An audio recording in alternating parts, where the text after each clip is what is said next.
Se Mardoqueu, diante de quem já começasse a cair, é da descendência dos judeus, não prevalecerás contra ele, antes certamente cairás diante dele. Olá, meu nome é Alexandre Perúzio e esse é um comentário sobre o livro de Esther. Amã, pois, procurou destruir a todos os judeus. Quantas pessoas ao longo da história não tentaram destruir os judeus? Sabemos muito bem disso, pois existe até um nome, definição para isso, que é o antissemitismo. Os judeus existirem ainda e manterem a sua cultura é um milagre. E não é para menos, pois esse povo está desterrado há mais de 2000 anos e sofreu por perseguições desde o seu surgimento.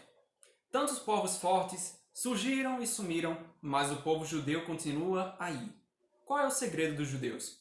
Por que será que eles são tão resistentes à destruição, à extinção, a perder sua cultura?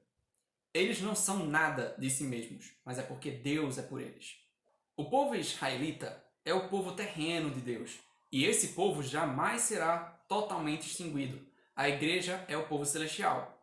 Por enquanto, os judeus perderam o direito a ser testemunha de Deus, no caso, testemunha de Jeová. Jeová é Jesus. Não estou falando aqui da religião satânica, sim, satânica, que usurpa o nome de testemunha de Jeová. Os verdadeiros testemunhas de Jeová são os judeus. Aqui eu vou fazer um parêntese para a gente entender melhor isso aí. O que é ser anticristão? O que é o anticristo? É tudo aquilo que nega a divindade do Senhor Jesus. Ou seja, botar nomes aqui, né? Adventismo, Testemunho de Jeová, Mormons. Não são as pessoas que eu estou falando aqui, eu estou falando da doutrina.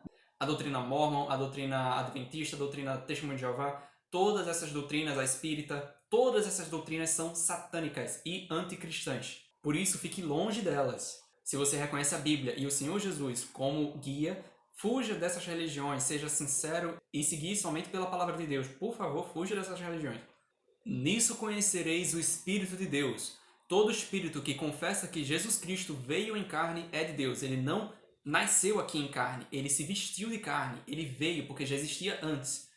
E todo espírito que não confessa que Jesus Cristo veio em carne não é de Deus, mas esse é o espírito do anticristo, do qual já ouvistes que há de vir, e eis que já está no mundo. Tem muitas pessoas que são sinceras nessas religiões, e só Deus conhece os corações dessas pessoas.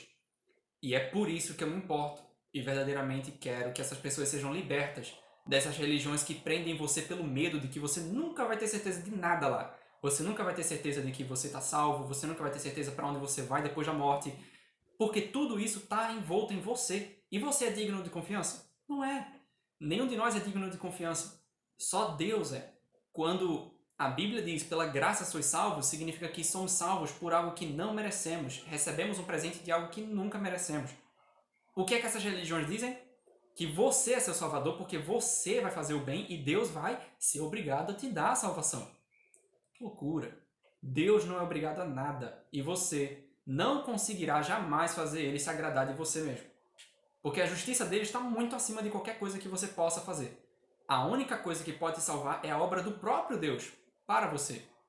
Isso, inclusive, lembra o último vídeo que eu lancei, que é sobre Jó. Ele só conseguiu se justificar diante de Deus quando ele utilizou as próprias palavras de Deus, quando ele esteve em Deus, recorrendo a ele e não às suas obras.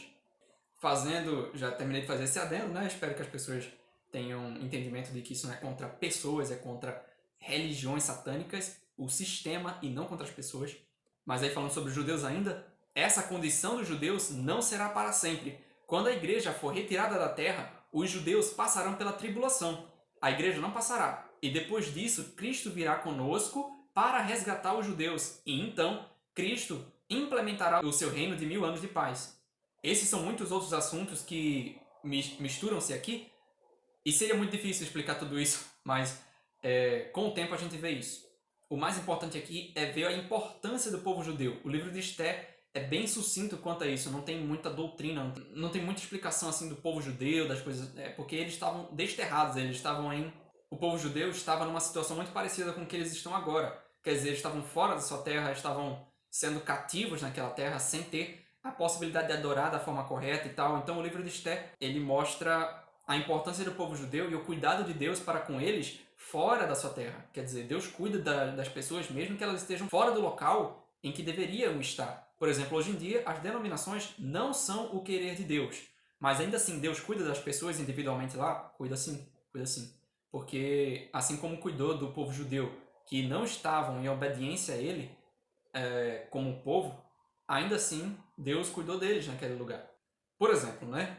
A história de Esther tem certas ironias, né? O Amã, acho que é assim que fala, queria matar o judeu Mardoqueu e queria matar todos os judeus. Mas esse Amã recebeu justamente o que planejava contra o Mardoqueu. E ainda por cima abençoou Mardoqueu, porque quando o rei pediu a opinião de Amã para saber o que deveria ser entregue a alguém de quem o rei se agrada, o Amã pensava que o rei estava falando do próprio Amã, né? Ele se achava a pessoa com que o rei se agradava e tal, e aí ele pensava que ele iria receber isso do rei. Mas tudo que ele disse, ele precisou fazer para Mardoqueu, ainda por cima. Os versículos dizem, né? O que se fará do homem cuja honra o rei se agrada? E Amã disse no seu coração, de quem se agradaria o rei para lhe fazer honra mais do que a mim?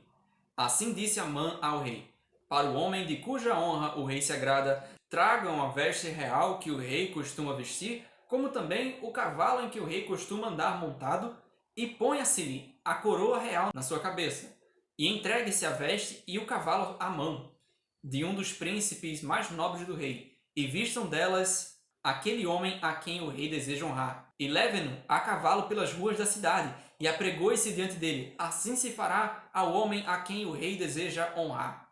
Então disse o rei a Amã, apressa-te, toma a veste e o cavalo, como disseste, e faz assim para o judeu Mardoqueu, que está sentado à porta do rei, e coisa nenhuma omitas de tudo quanto dissesse. Eu amo essas ironias. Isso tudo ocorre porque Deus não permitirá a destruição do povo judeu. Esse é o povo escolhido de Deus para viver na terra. A igreja é outro povo com promessas celestiais. Essa distinção entre igreja e Israel é uma coisa muito interessante. Acho que a gente pode até pegar um versículo para isso, que está em 1 Coríntios 10, 32. E Paulo diz, né? Portai-vos de modo que não deis escândalo nem aos judeus, nem aos gregos e nem à igreja de Deus. Se judeus e a igreja fossem a mesma coisa, porque Paulo estaria fazendo distinção entre essas três pessoas, entre esses três grupos. Simplesmente não faz sentido. Judeus é uma coisa, gregos, que é gentios, é outra, e a igreja é outra coisa. Então, mas o que significa isso para nós hoje em dia? Todo judeu hoje em dia tem que se converter ao Senhor Jesus, porque senão vai para o inferno igual a qualquer outro. Esse é o tempo da graça. Entenda que agora os povos existem e eles são distintos. Porém, o único povo que vai ser salvo nesse tempo agora é a igreja. Quando a igreja for retirada, aí o povo judeu vai ter o seu momento. E aí as pessoas terão que se tornar o quê? Terão que se converter ao evangelho do reino. Não é o evangelho da graça. O evangelho da graça está sendo pregado hoje. Não pregamos o evangelho do reino, mas sim o evangelho que fará você ser parte da igreja, certo? Então a diferença está em dispensações. Isso é a forma de Deus tratar com o homem em diferentes momentos, em diferentes eras. Desde que Cristo morreu, ressuscitou e enviou o Espírito Santo até o arrebatamento, esse é o momento da graça. E aí começará depois uma outra dispensação, ok? Então essa dispensação aqui é da graça. Outra dispensação é o milênio, é outra parte, tá? Mas que igreja e Israel e os gentios são povos distintos, são, certo? Os únicos povos de Deus são Israel e igreja. E nesse momento, só a igreja está sendo observada por Deus porque os judeus crucificaram seu Messias, certo? Esse é um assunto que vai ter que ser destrinchado pouco a pouco em outros vídeos, certo? Mas por aqui é interessante para vocês verem a importância do povo judeu e o quão distinto eles são da igreja.